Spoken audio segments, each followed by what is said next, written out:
Assalamualaikum warahmatullahi wabarakatuh. Apa kabar anak-anakku sekalian? Semoga kalian di rumah selalu mendapat lindungan dari Allah Subhanahu wa taala. Pada hari ini kita akan belajar yaitu tentang perilaku jujur dan menepati janji. Namun sebelum pelajaran kita mulai, mari kita bersama-sama membaca surat Al-Fatihah terlebih dahulu. Kalian di rumah mengikuti bacaan surat Al-Fatihah. A'udzu billahi minasy syaithanir rajim.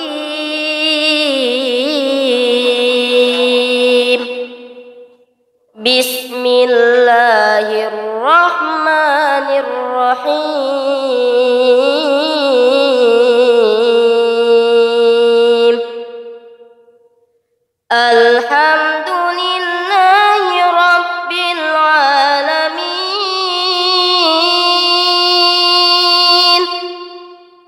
Ar-Rahmanir Rahim.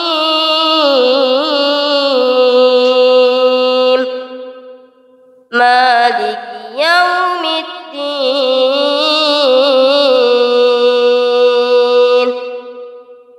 Iyyaka na'budu wa iyyaka nasta'in. Ihdinas siratal mustaqim.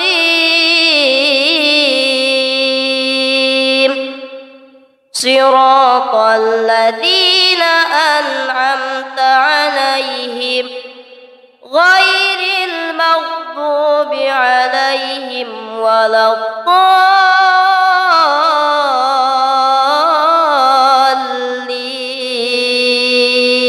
Al-Fatihah telah selesai. Langsung kita pembahasan yaitu perilaku jujur dan menepati janji. Yang pertama adalah pengertian jujur. Secara etimologi atau secara bahasa, jujur merupakan lawan dari kata dusta. Dalam bahasa Arab digunakan dengan as-sidqu, ya. Sedangkan as-siddiq adalah orang yang selalu bersikap jujur, baik dalam perkataan maupun perbuatan. Adapun dalam Kamus Besar Bahasa Indonesia, jujur diartikan dapat dipercaya, tidak bohong, lurus hati, berkata apa adanya, tidak curang, tulus, dan ikhlas. Jujur merupakan sifat mulia manusia. Orang yang memiliki sifat jujur biasanya dapat memperoleh kepercayaan dari orang lain, ya. Jadi kalau orang jujur itu akan selalu memperoleh kepercayaan dari orang lain. Maka yang namanya kepercayaan itu sangat penting, ya, untuk kita miliki. Dalam hal ini Allah Subhanahu wa taala berfirman dalam surat An-Nisa ayat 58, A'udzubillahi minasyaitonirrajim. Innallaha ya'muru an tu'addul amanati ila ahliha. Artinya, sungguh Allah menyuruhmu menyampaikan amanat kepada yang berhak menerimanya. Quran surat An-Nisa ayat 58. Dalam surat yang lain, ya, Allah Subhanahu wa taala berfirman, A'udzubillahi minasyaitonirrajim. Ya ayyuhalladzina amanu la takhunullah war rasul wa takhunu amanatikum wa antum ta'lamun. Artinya, wahai orang-orang yang beriman, janganlah kamu mengkhianati Allah dan Rasulnya. Dan juga janganlah kamu mengkhianati amanat yang dipercayakan kepadamu, sedangkan kamu mengetahui. Quran surat Al-Anfal ayat 27. Dari dua ayat tersebut dapat dipahami bahwa manusia selain dapat berperilaku jujur terhadap dirinya dan orang lain, ada kalanya manusia itu berperilaku tidak jujur kepada Allah dan Rasulnya. Maksud dari ketidakjujuran kepada Allah dan Rasulnya adalah tidak memenuhi perintah mereka, ya. Dengan demikian sudah jelas bahwa kejujuran dalam memelihara amanah merupakan salah satu perintah Allah dan dipandang sebagai salah satu kebaikan bagi orang yang beriman. Orang yang mempunyai sifat jujur akan dikagumi dan dihormati oleh banyak orang. Orang yang jujur selalu dipercaya orang lain, ya, untuk mengerjakan sesuatu yang penting. Hal ini disebabkan orang yang memberi kepercayaan tersebut akan merasa aman dan tenang. Ya. Yang kedua adalah dalil nakli tentang perilaku jujur. Dalam surat Al-Imran ayat 77, Allah Subhanahu wa taala berfirman, "Innal ladzina yassaruna bi ahdillah wa aymanihim tsamanan qalila ulaika la khalaqa lahum fil akhirah wa la yukallimuhumullah wa la yanzuru ilaihim yaumal qiyamah wa la yuzakkihim wa lahum adzabun alim." Artinya, sesungguhnya orang-orang yang memperjualbelikan janji Allah dan sumpah-sumpah mereka dengan harga murah, mereka itu tidak memperoleh bagian di akhirat. Allah tidak akan menyapa mereka, tidak akan memperhatikan mereka pada hari kiamat, dan tidak akan menyucikan mereka. Bagi mereka azab yang sangat pedih. Nauzubillah min dzalik, ya. Jadi orang-orang yang menjual ayat-ayat Allah atau menjual sumpah-sumpah mereka, ya, demi uang, maka nanti di akhirat Allah tidak akan menyapa mereka.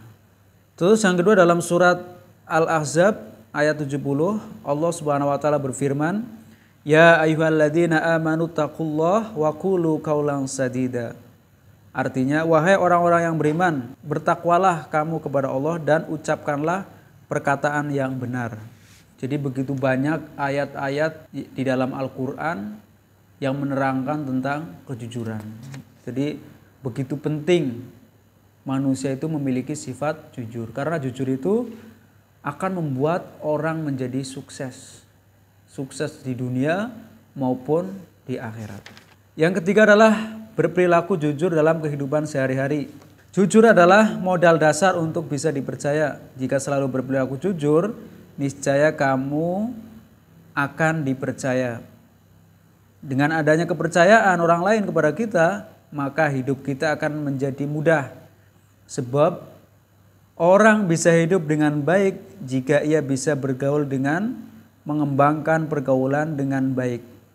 Syarat mutlak pergaulan adalah jujur. Jika ada teman kita yang bohong kepada kita, tentu kita sudah malas atau kita tidak lagi mempercayainya. Ya, maka teman sejati adalah mereka yang selalu berkata jujur kepada kita. Kalau kita salah, dia katakan salah. Kalau kita benar, dia akan mengatakan benar, ya. Itu. Bukan malah menjerumuskan kita, ya, atau membohongi kita. Itu namanya bukan teman yang baik. Yang pertama adalah memperluas pergaulan. Orang yang jujur akan mudah bergaul dan disenangi banyak orang. Yang kedua adalah menjadikan masyarakat hidup dalam kedamaian dan ketentraman. Ya. Yang ketiga adalah mendapatkan ridho dari Allah. Sudah pasti kalau orang memiliki sifat jujur, Allah dan Rasulnya akan ridho kepada kita. Karena Rasul sendiri orang yang paling jujur. Ya, bahkan sewaktu Rasulullah SAW masih kecil, beliau sudah dijuluki Al-Amin, orang yang dapat dipercaya. Terus yang berikutnya adalah cara membiasakan dan menerapkan sifat jujur. Yang pertama adalah ingat kepada Allah. Ya, kalau ingin berkata dusta, ingat kepada Allah bahwa Allah pasti melihat kita, maka akan terhindar dari berkata bohong. Yang kedua adalah carilah teman yang jujur dan hindari teman yang suka berbohong.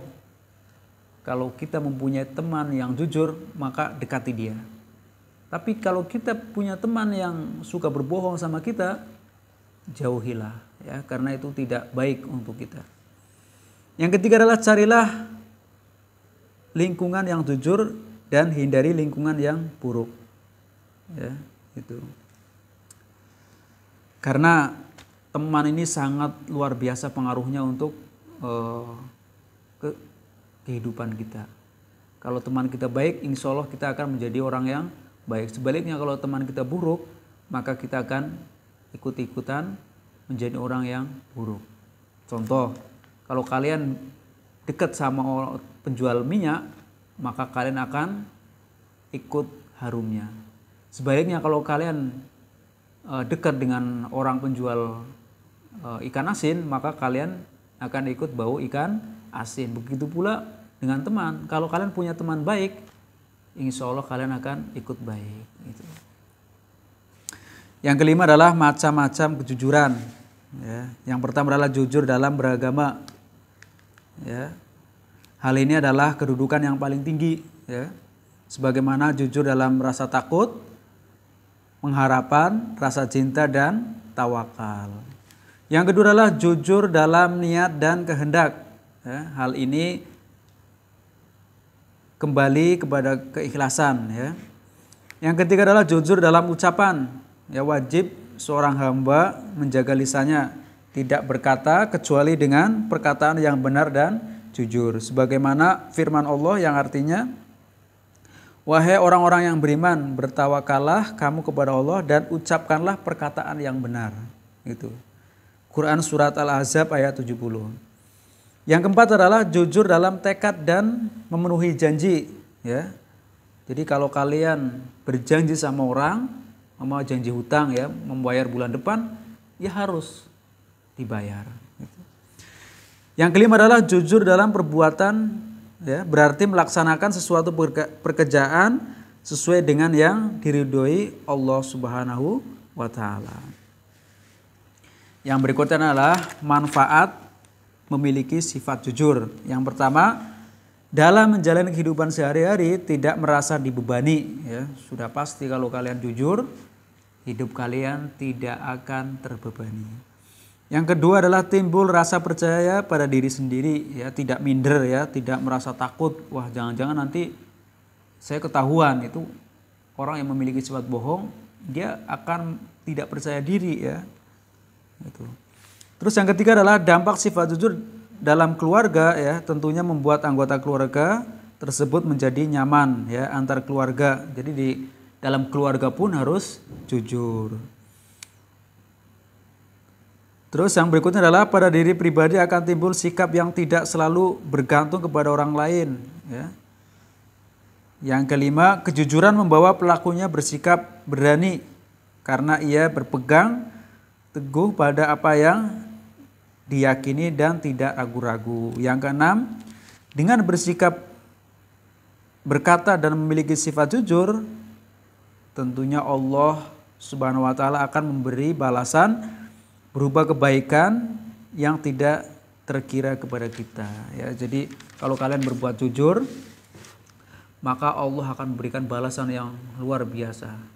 Ya, yaitu kebahagiaan di dunia dan akhirat. Lanjut ke pembahasan yang berikutnya, yaitu menempati janji. Ya.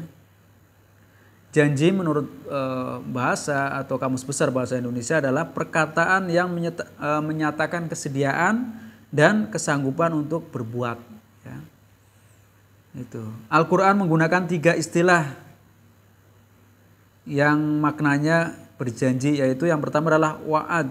Contohnya Allah telah menjanjikan kepada orang-orang yang beriman dan beramal soleh bahwa untuk mereka ampunan dan pahala yang besar. Itu contohnya dalam Al-Quran surat Al-Maidah ayat 9. Yang kedua adalah ahada.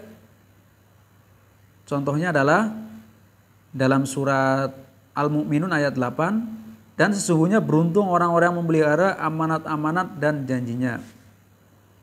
Yang ketiga adalah aqoda. Contohnya dalam surat Al-Maidah ayat 1, ya. Akad, perjanjian dalam ayat tersebut. Yang ketiga adalah akada. Contohnya, wahai orang-orang yang beriman, penuhilah janji-janji. Ya, Quran surat Al-Maidah ayat 1. Selanjutnya, janji dalam arti aqoda menurut Abdullah bin Ubaidah ada 5 macam. Yaitu aqoda iman atau kepercayaan, yang bisa disebut akidah. Yang kedua adalah akad nikah, ya. Yang ketiga adalah akad jual beli, akad dalam arti perjanjian umum, akad sumpah. Gitu. Selanjutnya adalah macam-macam janji. Yang pertama adalah janji kepada Allah, ya. Ketika kita menjalankan sholat pada doa iftitah, ya, biasanya kita sering baca, ya. Kita mengucapkan sesungguhnya sholatku, ibadahku, hidup dan matiku hanyalah untuk atau milik Allah Tuhan semesta alam. Ungkapan tersebut merupakan janji manusia terhadap Allah Subhanahu wa Ta'ala.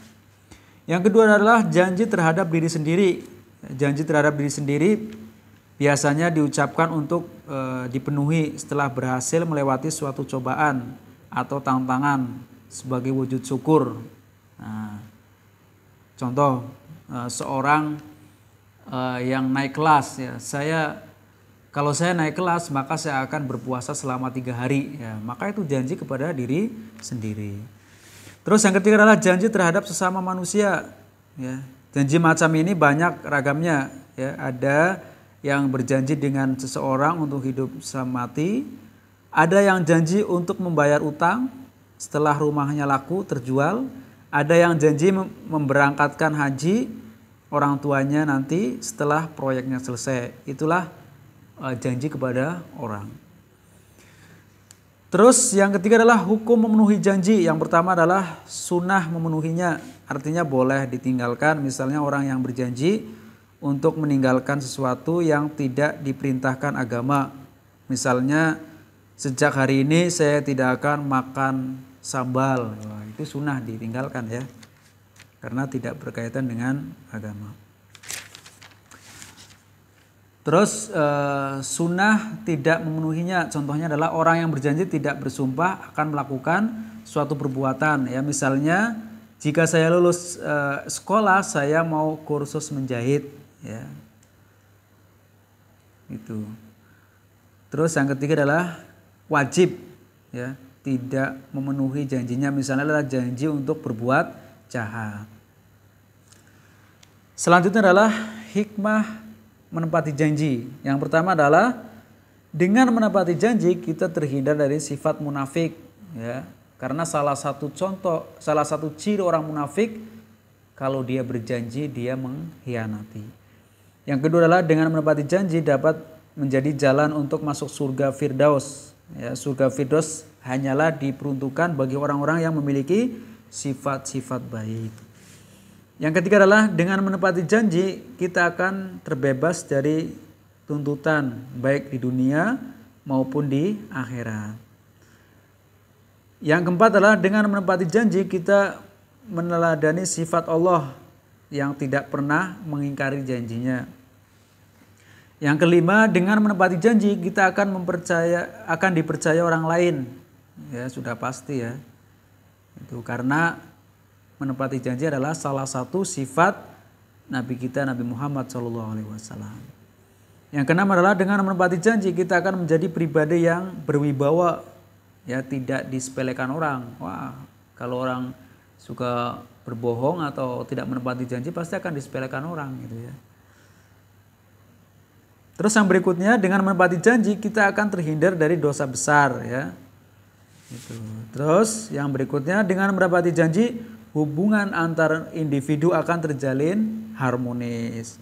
Yang berikutnya, dengan menepati janji kita dimasukkan ke dalam golongan umat Nabi Muhammad SAW. Mungkin itu yang bisa saya sampaikan. Jangan lupa setelah ini kalian mengisi daftar hadir, ya, di kolom komentar. Dan juga setelah kalian selesai menonton video ini, berikan